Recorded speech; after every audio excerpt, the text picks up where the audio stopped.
Kwento ko lang, meron ng portrait ni Lord de Vera noon. Bale, mayroon na din tong pirma at handwritten niya. Ito yon. Yan. Yan, signature and yung handwritten. Kasi yung panahon na yan, saktong resign ko sa McDo. Bale, saktong nandun siya sa lugar na yun. Tapos sabi nung katrabaho ko, pa-picture tayo dun. Siguro na rin, na recognize na rin agad. Tapos yun nga, naalala ko, lagi ko nga palang dala tong sketch booklet, sketchpad na maliit. Lagi ko siyang nilalagay sa bag kahit saan na magpunta. Kasi yun, yung chance na yun, di na ako nahiya.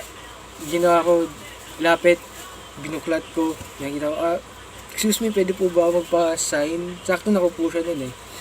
Alam ko, parang mo-order sila ng pagkain, parang take out ata. May mga kasama siya, tatlo sila. Tapos nung pinipirmahan niya na, hindi ko na na-video, hindi ko na naisipan mag-video. Ginawa ko, pinicturean ko na lang. Tapos selfie kami. Pa-picture ako sa kanya, tapos may selfie kami nung katrabaho kong babae. Yun, tapos nung pinipirma niya, sabi niya sa akin, taga rito na siya ni Direk R. Kung siya. Tinuro niya yung lugar kung saan. Tapos yun, doon na nag-start yung value ng portrait. Nasa una kong vlog to sa YouTube. Yung Lord de Vera at iba pa. Yung mga pa to, may kasama pa to. Andun din.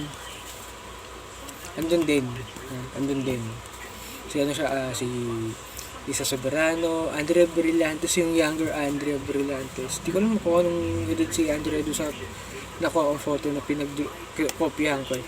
The rest diba? Yun.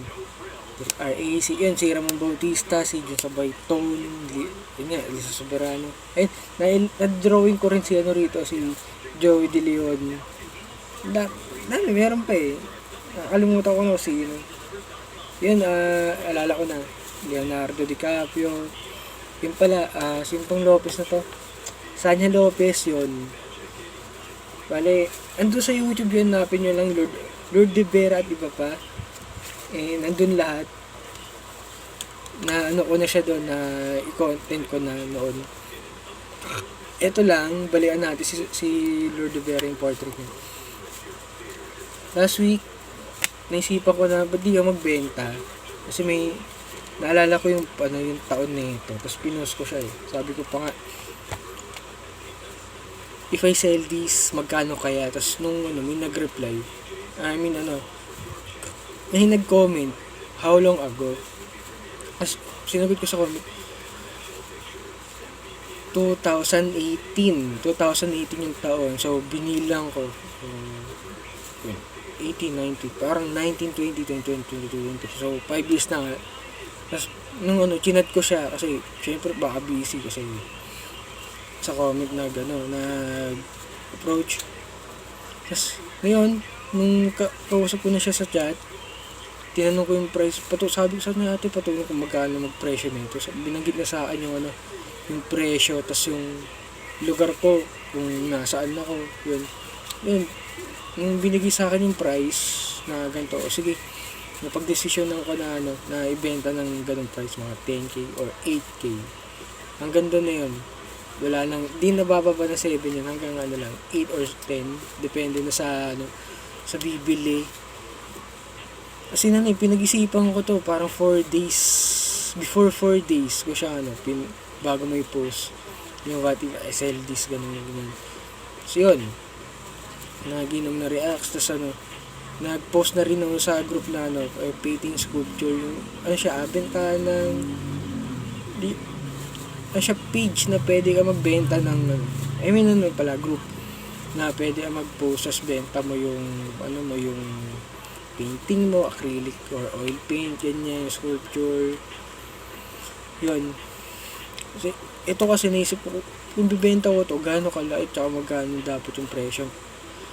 Pwede kong i-caption. Ngayon, na ano ko na siya, na i-post ko na siya, tapos ginagawa, binabalikan ko lang nasa notif ko, tapos ina-up ko lang para makita ng mga ano, member. Kung gustuhan nila, bilhin, kasi 10k nakalagay doon. Kung gusto nilang ano, humirit ng presyo ng mababa, okay lang. Bibigay ko na din naman. Pagdating naman sa ano, sa transaction, di naman ako hirap. Pagdating doon, meron naman ng UB account. So, pwede naman din na bayad agad. Tapos, ano, gagawin ko, ano na lang, siguro meet up kami, ganyan. Kung Metro Manila siya, meet up. Kung ibang-iba pa siya, siguro ano na lang to. Yun nga, sa akin kasi yung frame. Naka-frame na siya eh, nakaset na. Baka ilipat ko pa sa ano, certificate holder, tapos sa center ko na lang doon. So, ano na lang, babalutan ko ng karton para di siya mayupi. I-courier ko na lang. Pero sana nga, may makabili na ito na taga rito sa NCR, tapos meet up na lang para at least meron kaming ano ito, picture ni Lord. Ay, yan, nabusan na yun nga. So, kanya, nung kino-content ko to nung sa YouTube, hindi ko naman naisip na i-promote na ano, na ibenta. Parang pinopromote ko lang yung art ko noon sa YouTube. Kasi alam ko first content ko yun in video sa YouTube na buong pad, ito lahat to. Na laman nito pinakita ko na rin. Kasi dalawa yung kay Ramon dito eh. Parang isang watercolor paint na black. Parang simple lang. Tapos ano, yung portrait niya, alam ko, pinakauna tong portrait yung nagawa ko sa kanya eh. Yung, may nag-comment pa nga sa Instagram yan. Yung nag-comment pa nga dyan, parang nga daw ano, art mo sa Take On Me na kanta. Na ano, parang 90s yung song yun. Ayun, tinuloy-tuloy ko. Kay, ginawa ko si ano, Sabay Tone, si Dirk R.A., si Lord Rivera. Hindi ko na nagagawin ngayon si ano, yung parang naging assistant sa kontrabando si Frankie Angelo. Yan. Bale, siguro magawin ko yung colored portrait na. So yun. Binibenta ko po ito. Sa gusto pong bumili, chat lang or comment sa comment section. Sasagot po ako. Ako nga po ulit si Engel Limura. At na-share ko na rin sa inyo ang aking Lord Rivera portrait. Yan.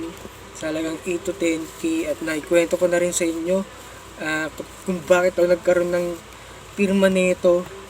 Yan, yung pirma na yan. Nasa YouTube channel ko na rin siya. First vlog ko siya sa YouTube channel. At kung magpapagawa po kayo sa akin, message or leave lang po kayo ng comment sa comment section. And makikita nyo rin po ako sa Facebook, Instagram, TikTok, and YouTube. Engel Imura, madali lang po akong hanapin sa internet. And walang po papaalam. At ang aking Lord Rivera portrait ay sana mabili na.